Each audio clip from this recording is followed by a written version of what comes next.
রাজ্যে রাজ্যে রাজ্যে রাজ্যে রাজ্যে রাজ্যে ত্রিপুরাতে হরিয়ানায় ভাইদের মনে দিকে দিকে ভারত মাতা কে হরিয়ানাতে বিপ্লব জোর বিপ্লব দেব বিপ্লব দেব বিপ্লব দেব জিন্দাবাদ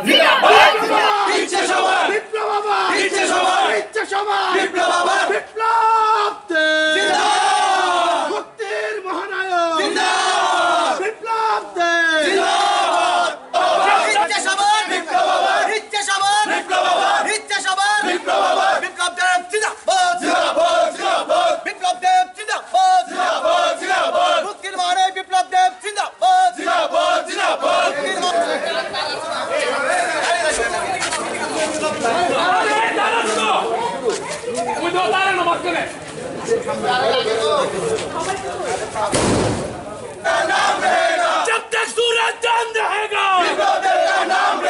जब तक सूरज चांद रहेगा, जब तक सूरज चांद रहेगा,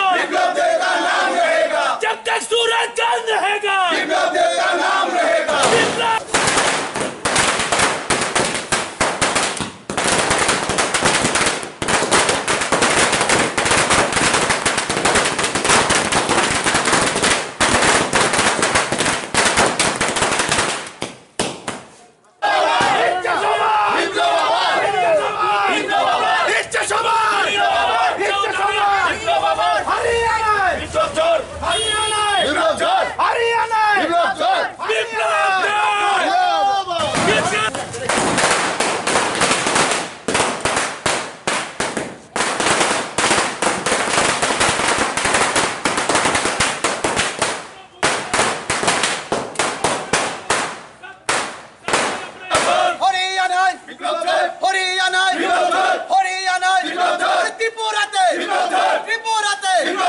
ঘরে ঘরে পাড়ায় পাড়ায় শহর নগর রাজধানীতে পাহাড় পাহাড় আমার তোমার বড় বড় ভারত।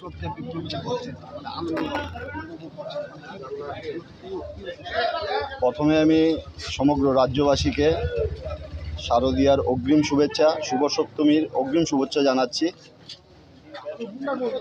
আমরা এখন আছি আমাদের রাজ্য পরিবর্তনের মূল কাণ্ডারি, যে 34 বছরের অপশাসন থেকে রাজ্যকে মুক্তি দিয়েছে, যিনি ত্রিপুরা রাজ্যের প্রত্যেকটা হৃদয়ে বাস করে, যিনি আমাদের লোকসভার সংসদ হরিয়ানা রাজ্যের প্রভারী, উনার বাসভবনের সামনে দাঁড়িয়ে আছি।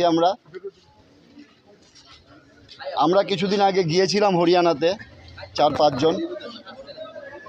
তো আমরা ওইখানে গিয়ে পরিস্থিতিটা এরকম দেখেছি যে হরিয়ানাতে 50-50 হয়েছিল, মানে কিছু বলার কিছু মানে বোঝা যাচ্ছিল না যে কি হবে। কিন্তু একটা জিনিস আমরা বুঝতে পেরেছি ওইখানে গিয়ে, যে প্রত্যেকটা মানুষের হৃদয়ে বিপ্লব দেব ছিল।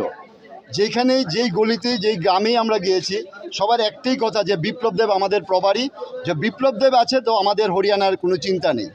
তো আমাদের দৃঢ় বিশ্বাস ছিল যে মিডিয়া আমরা দেখেছি সবসময় দেখিয়েছে যে কংগ্রেস সিট অনেকটা বাড়িয়ে দেখেছে যে বিজেপি গভর্নমেন্টে আসবে না, কিন্তু তারপরও আমাদের বিশ্বাস ছিল যে বিপ্লব দেব প্রভারী আছে মানে হরিয়ানাতে পরিবর্তন হবে, এটা আমাদের বিশ্বাস। কারণ এই বিশ্বাস 18 নির্বাচনের আগে থেকে আমাদের মধ্যে প্রায়ই বিরাজমান। কারণ আমরা দেখেছি যে যিনি দিল্লি থেকে ত্রিপুরা রাজ্যকে মানে মানুষের মধ্যে একটা স্বপ্ন দেখিয়েছিল, যে আমরা ভাবছিলাম না কোনোদিন যে ত্রিপুরা রাজ্য 18 আগে পরিবর্তন হবে, কিন্তু ওই রাজ্যটাকে পরিবর্তন করিয়ে উনি দেখিয়েছে। উনি তারপর ত্রিপুরা রাজ্যের মুখ্যমন্ত্রী ছিল, তারপর উড়িষ্যাতে গিয়েছে, ওখানে 1.5 মাস কাজ করার পরে উড়িষ্যাতে সরকার এসেছে। হরিয়ানাতে পরপর আমরা প্রায়ই দেখি যে 5 বছর পর পর হরিয়ানাতে গভর্নমেন্ট পরিবর্তন হয়, কিন্তু 15 বছর রেকর্ড, যেটা ভারতবর্ষের একটা নতুন অধ্যায়ে ইতিহাস তৈরি হয়ে গেছে হরিয়ানা, যে বিপ্লব দেবের পা রাখার পরে হরিয়ানাতে পরিবর্তন হয়েছে। তো বিপ্লব দেব রাজ্যের নেতা না, সমগ্র ভারতবর্ষের নেতা। আমরা বিপ্লব দেবের ট্যাগ অনেক আগেই লাগিয়েছি। বিপ্লব দেবের একটা ব্র্যান্ড, এই ব্র্যান্ডের ট্যাগ আমরা অনেক আগেই লাগিয়েছি। আমার দৃঢ় বিশ্বাস ভারতবর্ষের প্রত্যেকটা ব্যক্তি এই ট্যাগ লাগিয়ে আগামী দিন চলবে নিজের সম্মান বাড়ানোর জন্য। তো আমি মা ত্রিপুরেশ্বরীর কাছে, মা দুর্গার কাছে প্রার্থনা করি যে বিপ্লব দেব আগামী দিন ভারতবর্ষের রাজনীতিতে একটা এরকম জায়গায় গিয়ে পৌঁছবে যাকে দেখার জন্য মানুষ দাঁড়িয়ে থাকবে। ধন্যবাদ সকল। भारत माता